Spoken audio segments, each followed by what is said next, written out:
No one in Blackmoor Valley noticed when the fire started, only when it was already too late. The flames rose fast, eating the wooden walls of a small cottage at the edge of the village. Inside, Liana Morgen, a young widow barely past her youth, dragged her small son from the smoke with trembling arms. Her clothes were torn, her hair burned at the ends, and her hands shook as she fell into the snow.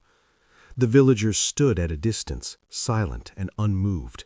Some whispered that misfortune followed her. Others said a poor widow with no family was easy to erase. Liana looked at the faces she had once trusted and understood the truth in a single breath. This was not an accident. This was punishment. And by sunrise, she and her child would no longer belong. When morning finally broke over Blackmoor Valley, it revealed what the fire had stolen. Liana Morgen stood in the snow where her home had once been, staring at the remains of a life built slowly, patiently, and in silence. The wooden beams were black and split, the roof collapsed inward like a broken spine. Ash drifted across the ground, settling into the snow as if the land itself were trying to bury the memory. Her son stayed close to her leg, his face pale and confused, too young to understand why his bed, his bowl, and his small wooden toys had turned to smoke overnight.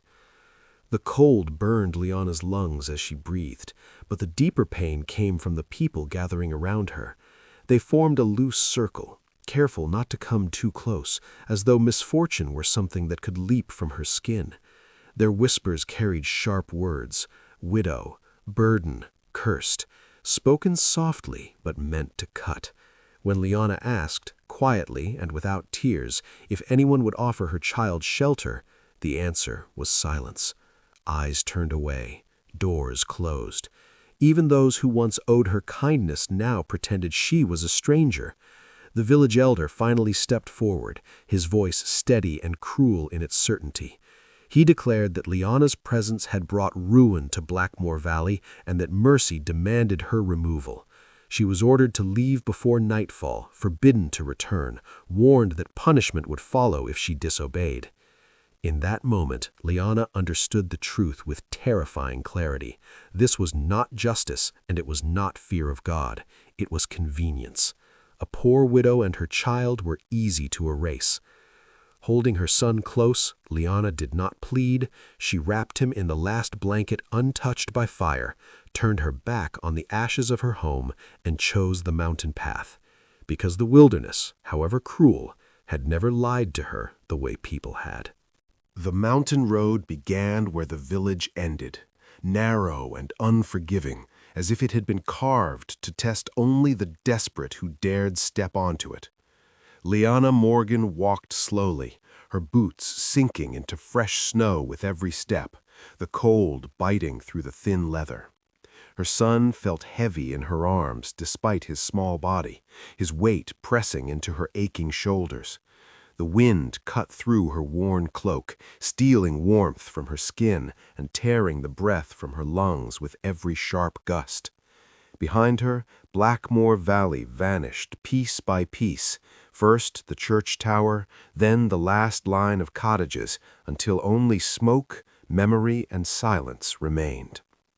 The path climbed higher, twisting between dark, towering pines and jagged rocks half buried in ice, and with each step the world grew colder, quieter, and more hostile. Snow creaked beneath her boots, the sound painfully loud in the empty mountains. Liana's arms burned, her legs trembled, and her vision blurred from exhaustion, but she did not stop. She had learned long ago that stopping invited death, and she would not allow the mountain to claim her child. Her son buried his face into her shoulder, whimpering softly, and she whispered promises she did not know how to keep, words meant more to comfort him than herself. Old stories returned to her mind as daylight slowly faded. Travelers who vanished without a trace, storms that swallowed entire families, and whispers of a man who lived beyond the peaks, feared more than hunger, more than wolves, more than the cold itself. As shadows stretched long across the snow and the sky darkened above the ridges, Liana understood the truth with chilling clarity. The village had not sent her away to survive. They had sent her here so the mountain could finish what they were too cowardly to do. Night fell faster than Liana expected, swallowing the last traces of daylight without warning. The sky darkened into a heavy, endless gray, and snow began to fall thicker and quieter, soft flakes drifting down as if the mountain itself were holding its breath. The wind sharpened, slipping through the trees with a low, mournful howl and racing along the ridges like a voice trying to turn her back. Liana's steps slowed as the path narrowed even more, the ground beneath her feet uneven, slick with ice hidden beneath fresh snow. Every step demanded care. One mistake could send her tumbling into the darkness below. Her son had stopped crying, his small body finally too tired to protest, his breath warm and shallow against her neck.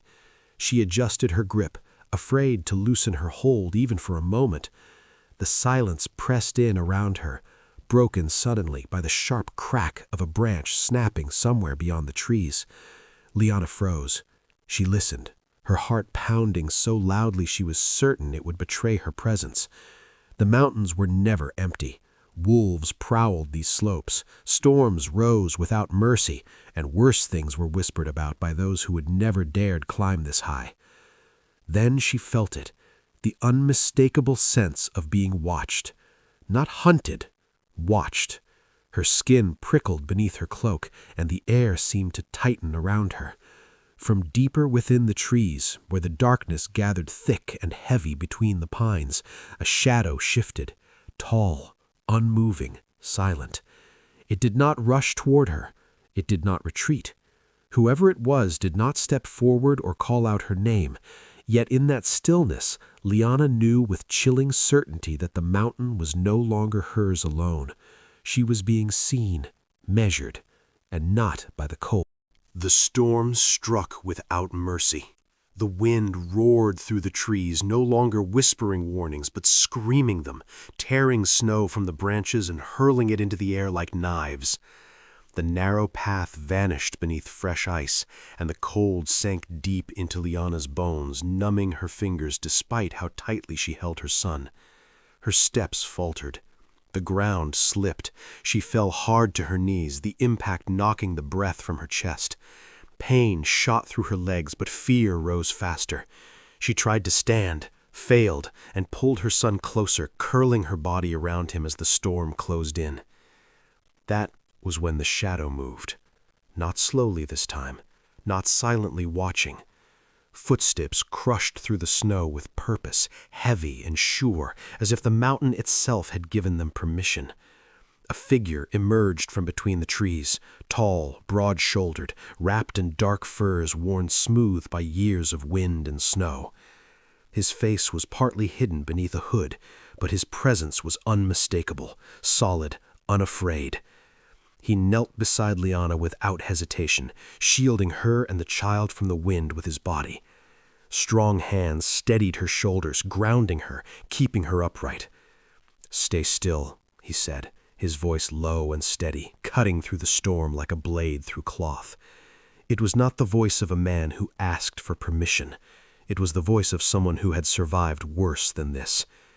He glanced at her son, checking his breath, his color, then back at Liana's face, his eyes sharp but not cruel.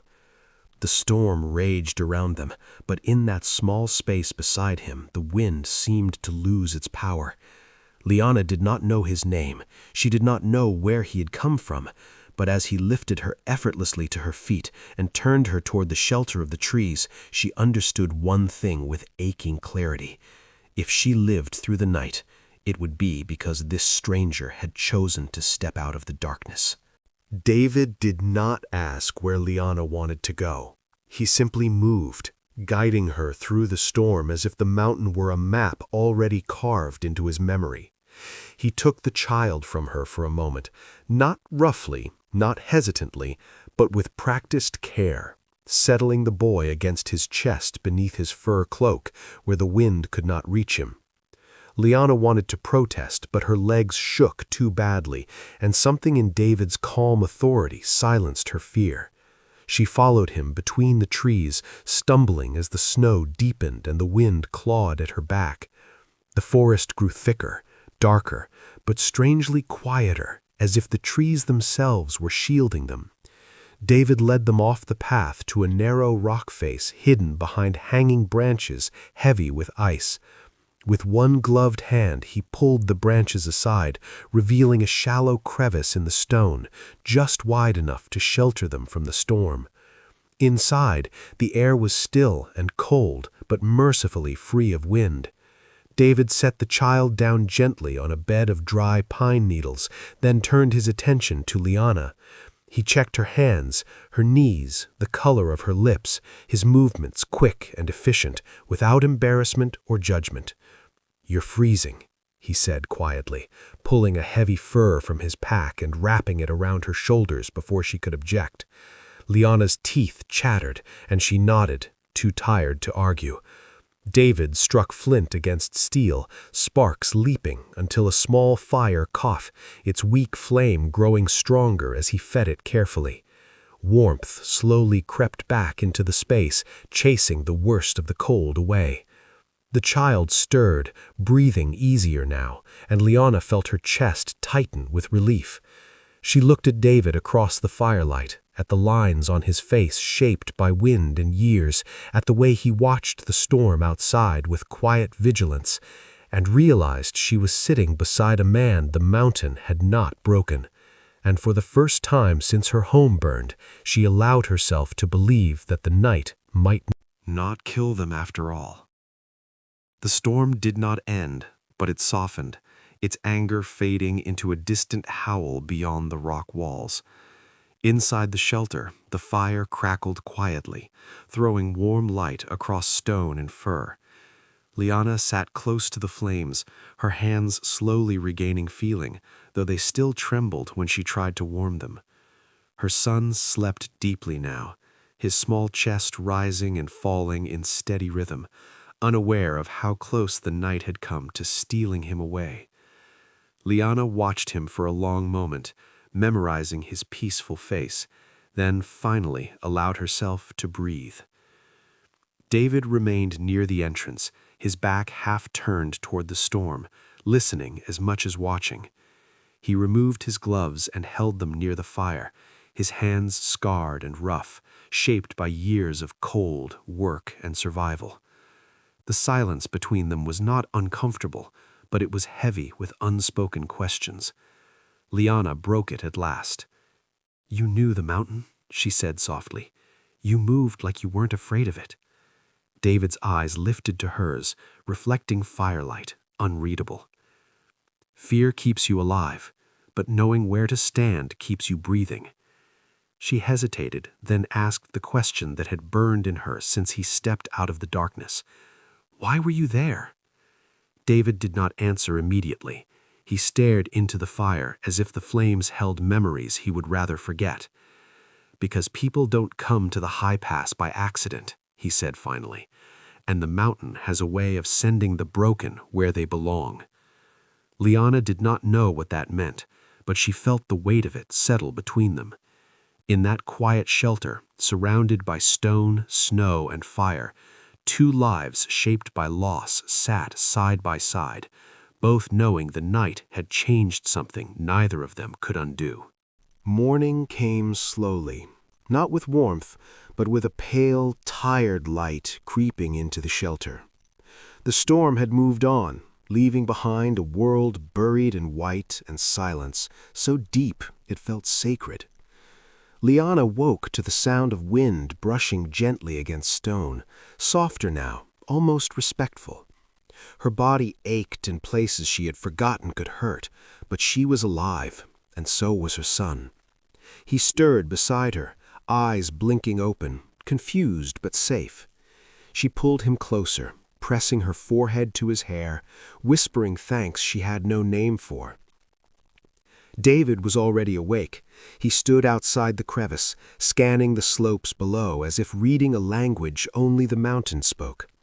When he returned, he handed Liana a small piece of dried meat and a cup of melted snow warmed over the fire.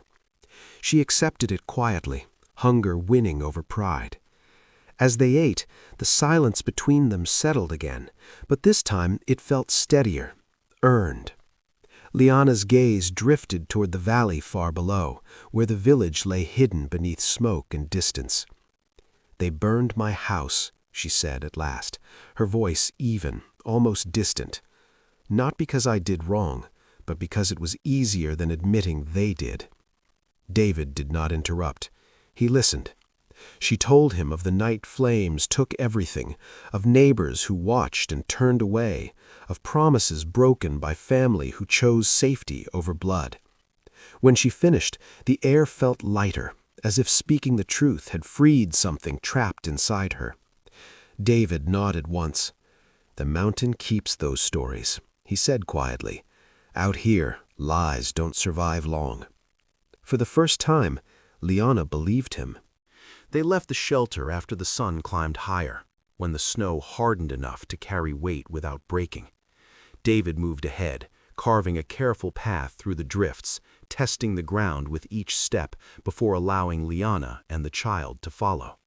He showed her where to place her feet, how to shift her weight so the snow would not pull her down. When the path narrowed, he slowed without being asked, matching his pace to hers. Liana watched him closely, memorizing everything, the way he read the wind, how he paused to listen before crossing open ground, how he never wasted energy on unnecessary movement. The mountain revealed itself slowly as they climbed higher. Jagged rock faces rose on either side, their surfaces glittering with ice. Pines bent under the weight of snow, their branches creaking softly like old bones. Once, a distant howl echoed across the slopes, and Liana tightened her hold on her son. But David merely lifted his head, listening, then continued walking. "They won't come close in daylight," he said, "not if we keep moving." By midday, Liana's muscles burned, her breath coming in short, painful pulls, but she did not complain. Each step felt like proof that the village had failed to break her. When David stopped near a rocky outcrop, she realized her hands were bleeding where the cold had cracked her skin. David noticed immediately. Without a word, he wrapped her fingers in cloth torn from his own sleeve, his movements careful, respectful. Their eyes met briefly, and something passed between them. Not romance, not comfort, but recognition. Two people who understood survival because they had lost everything else. Above them, the peaks stretched endlessly, cold and merciless. Yet for the first time, Liana did not feel chased. She felt chosen by the path ahead. They walked all day, the mountain air growing thinner and colder as they climbed. Liana's body ached with each step, but the exhaustion had become familiar, like a constant shadow she had learned to carry. Her son slept more often now, his small face peaceful, trusting the stranger's presence even when she couldn't. David did not speak much. When he did, his words were short and purposeful, like commands given to himself as much as to her. He moved with a confidence that made Liana uneasy at first, but slowly it became a strange comfort. As afternoon turned into late evening, David finally stopped at the edge of a narrow ridge. Below them, the mountain dropped sharply into a hidden valley, shielded from the wind by towering rocks. Liana could see it only briefly. Dark trees, a thin stream, and the suggestion of a structure nestled among the pines. David turned to her and said, "This is where we rest." His voice held no invitation, only certainty. He led them down a steep path that zigzagged through snow and stone, careful not to slip. When they reached the valley, Liana saw the cabin clearly for the first time. It was small and sturdy, built from dark logs and stones, with a roof covered in thick snow. Smoke rose from its chimney, curling into the cold air like a promise. The cabin looked like it had been built by someone who understood the mountain's cruelty and had chosen to live with it anyway. David opened the door without knocking, and a warm, smoky scent greeted them. Wood fire, dried herbs, and something else she couldn't name. Inside, the cabin was simple but clean. A table with a few cups, a small bed, and a shelf filled with jars of dried plants. Liana's eyes moved across the room, then stopped at a wall where old maps were pinned, showing paths through the mountains and marks in red ink. She noticed something else, too, several small carved figures, like talismans, hanging near the fire. David watched her study the cabin silently. Finally, he spoke, his voice softer than before. "I've lived here for years," he said. "I used to be part of a group, men who controlled the passes, took what they wanted, and punished those who resisted." Liana's heart tightened. She had expected a simple loner, not someone with a past that sounded like the same kind of cruelty that destroyed her life. David continued, "I left them when they began to burn villages for profit. They were the ones who killed your family's chance of safety." Liana stared at him, unable to speak. The mountain was no longer just a place of survival. It was a place of hidden history, and David's history was now tangled with. That night, the cabin felt like a world apart from the mountain outside.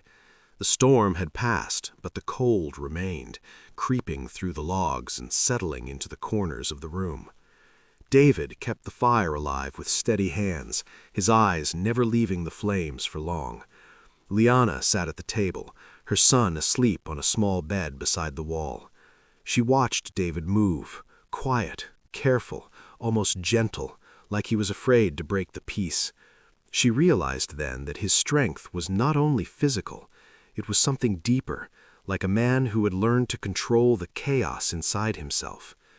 When the fire finally burned lower, David turned toward her and spoke with a voice that sounded older than his years. "You need to know the truth," he said. Liana's heart tightened. She had already learned that the mountain held secrets, but she had not expected to find one inside this cabin. "You saved us," she replied, "but I don't know why." David stared at her for a moment, as if deciding whether he deserved to be trusted.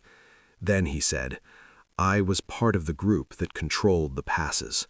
Liana's eyes widened. "The same men who punished travelers?" she asked quietly. David nodded, not denying it. "I was young then," he said. "I thought it was justice. I thought we were protecting our people." Liana's hands tightened around the edge of the table. "And now?" she asked. David's face changed. Regret, pain, something like anger at himself. "Now I know the truth," he said. "They weren't protecting anyone. They were taking what they wanted and blaming the weak. I left when they started burning villages." His voice dropped lower, as if the words themselves were a confession.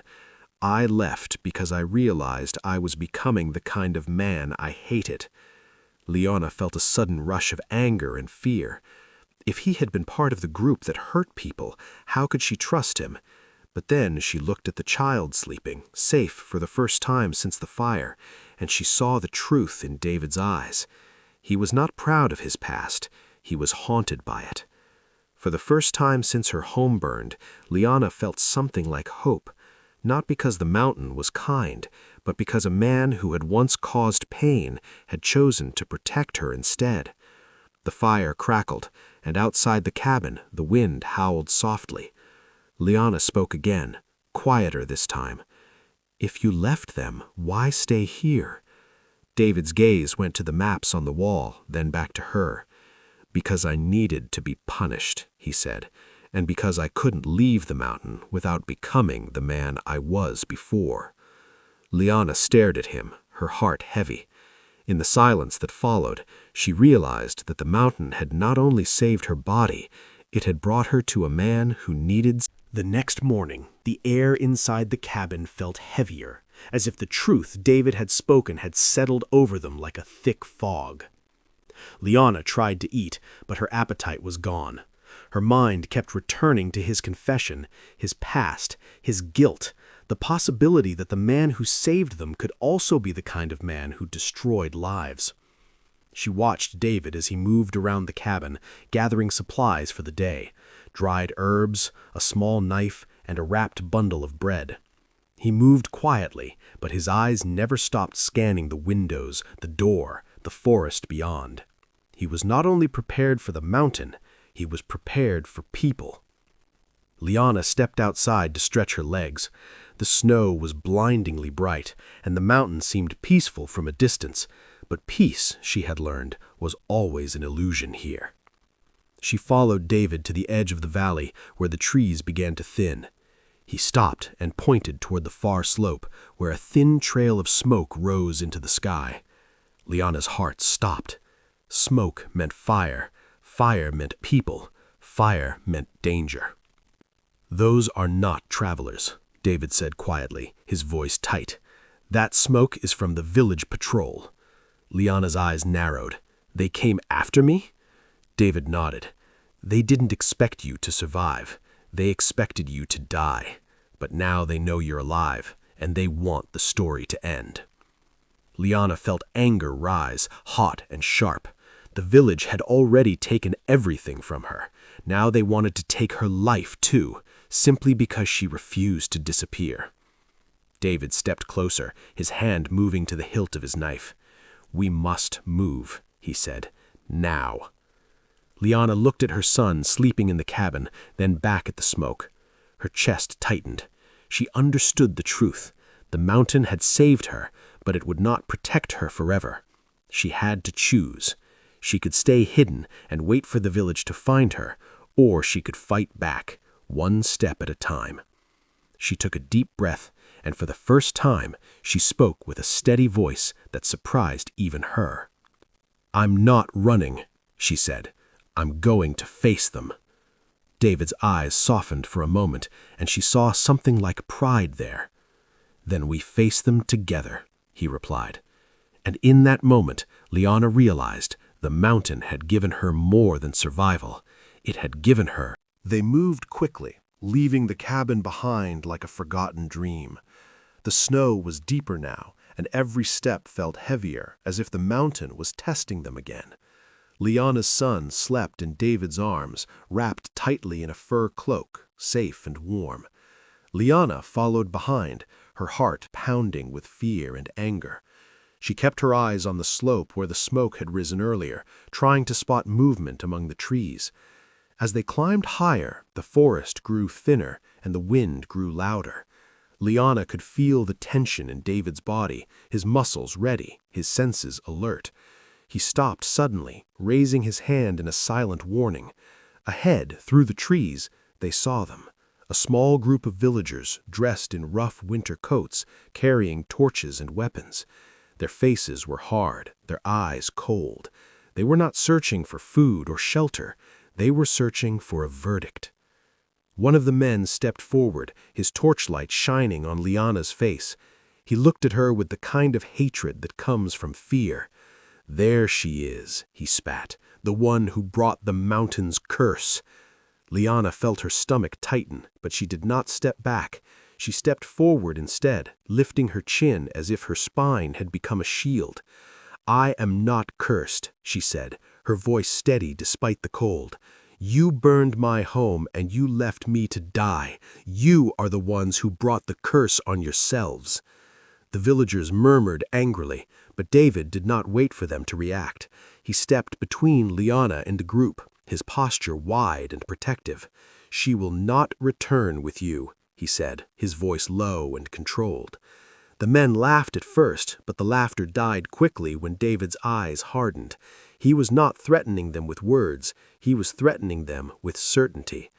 Liana felt something in her chest shift. For the first time, she understood that the mountain had not only given her shelter, it had given her a protector who refused to let her be destroyed again. The villagers' torches flickered in the wind, and the mountain held its breath as the villagers' anger surged like a wave. But it wasn't just fear that fueled it. It was something deeper, something tied to old grudges and hidden secrets. One of the men stepped forward, a harsh smile on his face.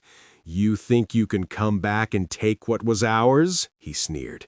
"She is nothing but a woman with a child. She cannot survive the mountain." Liana's jaw tightened. She had expected them to mock her, but she hadn't expected the cruelty. Then a voice came from behind the group, soft but sharp like a blade. "Millie." it said. The word was not a name in the way she expected. It was a command. Liana turned slowly, her heart pounding. A woman stood at the edge of the group, wrapped in furs, her face pale and hard. Liana recognized her instantly. It was her own sister, Ilara, who had married into the village's leading family years ago. Ilara's eyes were cold, but there was something else there too, fear and a strange satisfaction. "You were supposed to die," Ilara whispered, her voice almost gentle. "You were supposed to vanish, but you survived." Liana's breath caught. The betrayal hit her harder than any cold. She had always believed her sister had left to protect herself, but now she saw the truth. Ilara had been part of the plan. She had watched the fire. She had watched Liana's home burn. She had stayed silent. Liana's hands shook, but she forced herself to stand straight. "You helped them," she said, voice shaking, but loud enough for everyone to hear. "You let them burn my home. You let them take my husband's life." Ilara's eyes flashed with anger. "Your husband was a thief," she said. "He stole from the mayor. You should have known better." Liana's mind raced. The truth was sharper than any blade. Her husband had not been a thief. He had been a man who tried to protect his family, and the mayor had taken advantage of that. Liana looked at the villagers and saw it all now. They were not just afraid of her. They were afraid of the truth she carried. They were afraid of what would happen if the story changed. David's grip tightened on the child's fur cloak. His eyes flicked to Ilara, then back to Liana. He spoke softly, but his voice carried through the cold air. "She is not your enemy," he said. "You are." For a moment, the mountain seemed to grow even quieter, as if it was waiting to see what the village would choose. The torches flickered, casting dancing shadows on the snow. Liana's heart raced, but she felt something inside her break open. The fear that had held her for months finally turned into a fire she could use. She stepped forward, her voice steady, her eyes burning. "I will not be your secret. I will not be your lie." The villagers stared at her, stunned, as the truth began to spread like wild. Ilara's eyes narrowed as if Liana's words had cut her deeper than any blade. She stepped forward, raising her torch higher so the flames lit her face in a harsh glow. "You think you can stand here and accuse me?" she said, voice trembling with anger. "You think you can make everyone believe your lies?" The villagers shifted, uncertain now, because Ilara was not just any woman. She was married to the mayor's family, and her word carried weight. Liana's son began to stir, sensing the tension in the air. Liana looked down at him, then back at Ilara, her heart pounding. She realized that if she stayed, the village would take her child too, either by force or by making him a tool of their story. She had already lost her home, her husband, her trust, and now she faced losing her son. A cold rage rose inside her, but she forced herself to stay calm. "I am not asking for your forgiveness," she said, voice steady. "I am asking for justice." The villagers murmured. Some looked away, ashamed. Others stared hard, angry at the idea that their own truth might be wrong. Ilara's face twisted in rage. "Then you will have to prove it," she sneered. "Prove you are not a witch." The word witch hung in the air like a poison. Liana felt her throat tighten, but she refused to flinch. She stepped closer to the group, holding her chin high. "If you want proof," she said, "come with me to the valley. I will show you the truth." David stepped forward, his voice low but firm. "You will not take her," he said, "not today." One of the villagers raised a weapon, and for the first time, Liana saw David's eyes change, cold, dangerous, ready. He did not move like a man who wanted to fight. He moved like a man who had already won. The villagers hesitated, unsure of what to do. The mountain seemed to grow louder, as if it was supporting David's stance. Ilara's face twisted with anger and fear. She knew David was not someone she could control. Then David did something unexpected. He spoke directly to the villagers, not to Liana. "You built your lives on lies," he said. "You burned her home to hide your own crimes. If you follow her, you will see the truth. If you stay here, you will stay trapped in your own fear." The villagers fell silent. The words hit harder than any weapon. Liana looked at David, and for the first time she saw not just a protector, but a man who believed in her. Her heart tightened with a feeling she couldn't name yet, something that felt like gratitude, respect, and something more dangerous. As the wind rose again, the villagers slowly stepped back, uncertain. Ilara's face turned white with rage. "You will regret this," she hissed, but her voice sounded smaller now, as if the mountain had swallowed her power. David lifted Liana's son into his arms and turned toward the path. "We go," he said.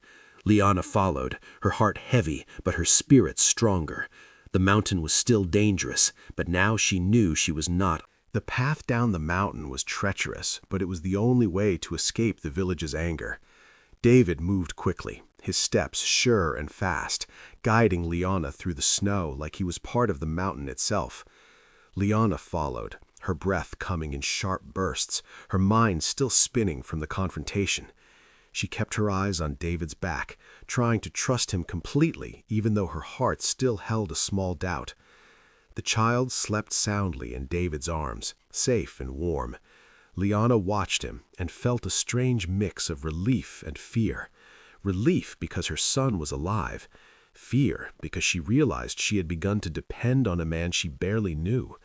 She had learned to survive alone, but the mountain had forced her to accept help. The thought scared her more than the snow. They stopped at a small clearing where the wind slowed for a moment.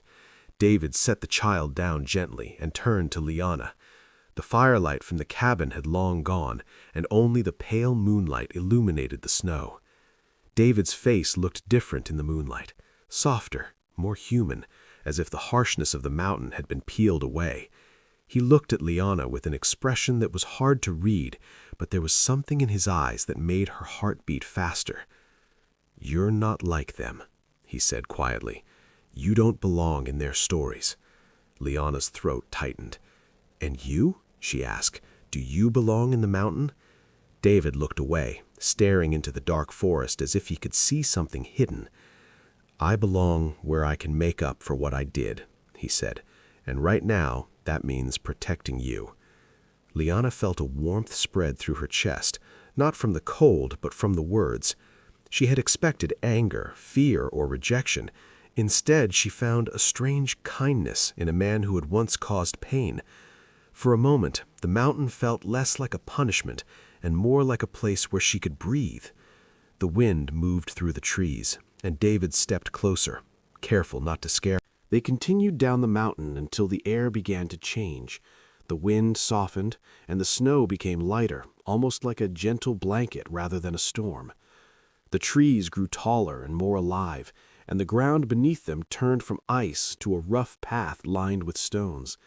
Liana felt a strange sensation, like the mountain was guiding them somewhere. She looked at David, who seemed to know exactly where he was going, and realized he was not just surviving here. He belonged to this place in a way she didn't understand. As they rounded a curve, the world opened up into a hidden valley, sheltered from the harsh winds. It was not the cold, barren landscape Liana had expected. Instead, it was a secret pocket of life, a small community of cabins built into the trees, smoke rising from chimneys, and faint lights glowing like stars. The valley looked like a hidden village, but it felt different. Quiet, organized, peaceful.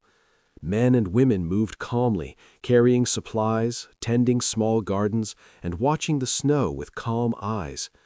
Liana's breath caught. She had never seen anything like it. "What is this place?" she whispered. David's face softened for the first time since the confrontation. "It's where the mountain keeps the people who don't belong in the village," he said. "It's a place for those who were rejected." Liana's heart tightened. She looked at the children playing in the snow, their laughter soft and pure, and felt a strange warmth in her chest. For the first time since her home burned, she felt the idea of a future. But then she noticed something that made her stomach drop. a man in the distance watching them from behind a tree. His face was hidden by a hood, but his posture was familiar, like someone who was waiting. David's eyes narrowed. He stepped closer to Liana, placing himself between her and the hidden watcher. "You are not safe yet," he said quietly. Liana nodded, fear returning. But then she looked at the hidden village again and realized something else. The mountain had not only saved her, it had offered her a new life, a life where her son could grow without fear. Liana took a deep breath and made her decision. She looked at David, then at her child, then at the hidden valley. "I will stay," she said, voice steady, "but only if I can help." David's eyes widened slightly. He hadn't expected her to choose anything other than survival. "You will help?" he asked. Liana nodded. "I know how to heal," she said. "I can make medicines. I can take care of the children." David's face softened with something like relief. "Then you will belong here," he said, "and you will not be alone." As they walked into the hidden village, Liana felt the mountain change around her.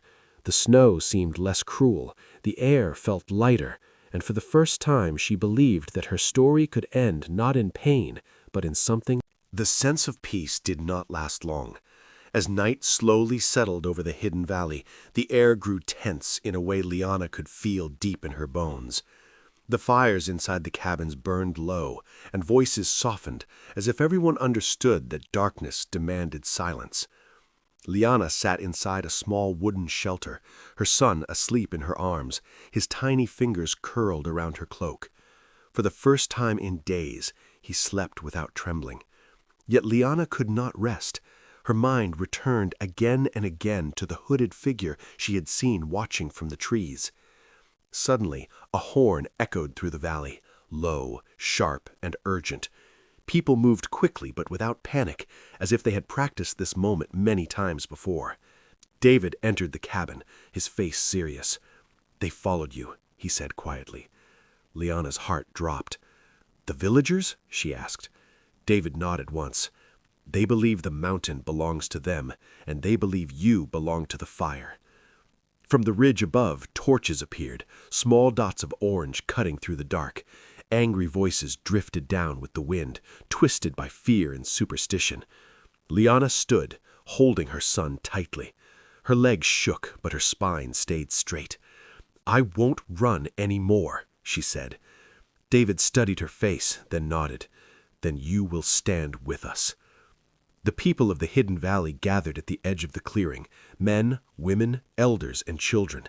They stood shoulder to shoulder, not with weapons raised, but with calm defiance. When the villagers descended into the valley, they stopped in confusion. This was not the empty wilderness they had imagined. This was a living place, guarded not by monsters, but by people who had survived rejection. Just one of the villagers stepped forward and pointed at her. "She is cursed!" he shouted. Liana felt her fear rise, but then she spoke. Her voice was quiet, but it carried. "You burned my home," she said. "You watched my child freeze and starve. If that is righteousness, then I choose exile." Silence followed. The mountain wind swept through the valley, extinguishing several torches at once. The villagers faltered, fear replacing certainty. David stepped forward beside Liana. "This mountain does not punish," he said. "It protects." Slowly, one by one, the villagers backed away. Not defeated, ashamed. When they disappeared into the darkness, the valley exhaled as if it had been holding its breath for years. Liana sank to her knees, tears finally falling, not from grief, but from release. David knelt beside her. "You are safe," he said. Liana looked down at her son, then up at the stars peeking through the clouds. For the first time since the fire, she believed him. That night, as snow fell gently over the valley, Liana understood the truth. She had not lost her life on the mountain. She had found it. And in the silence between the trees, a new chapter began, not as a widow, not as an outcast, but as a woman who had survived the fire and claimed the future.